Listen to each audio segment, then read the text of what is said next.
বিহারের পর এবার বাংলাতেও এসআইআর প্রস্তুতি আসছে কমিশন।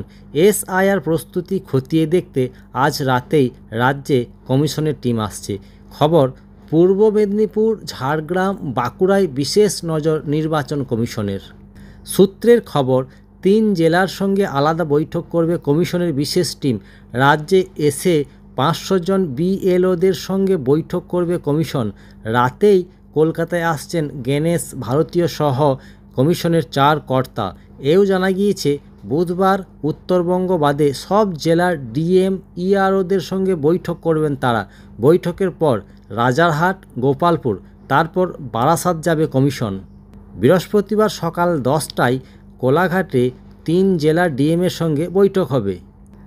রাজ্যে এসআইআর এর মধ্যেই পাখির চোখ কয়েক জেলায়। রাজনৈতিক মহলে প্রশ্ন, 3 জেলা প্রথমে কেন বেছে নিল কমিশন?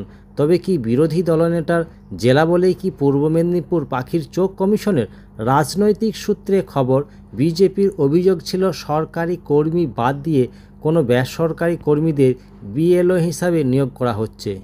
এর মধ্যে বাঁকুড়া এবং ঝাড়গ্রাম নিয়ে অভিযোগ সবচেয়ে বেশি ছিল।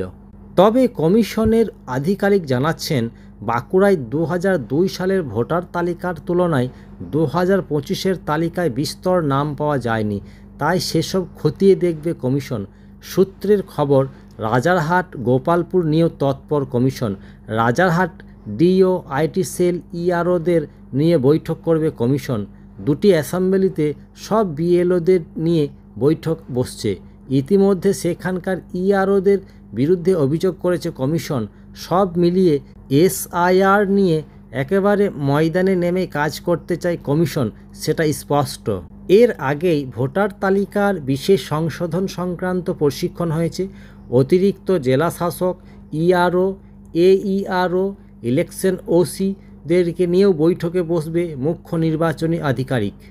নির্বাচন কমিশনের তরফে শেষবারের মতো পাওয়া তথ্য অনুযায়ী বর্তমানে পশ্চিমবঙ্গে মোট ভোটার সংখ্যা প্রায় 7,65,00,000।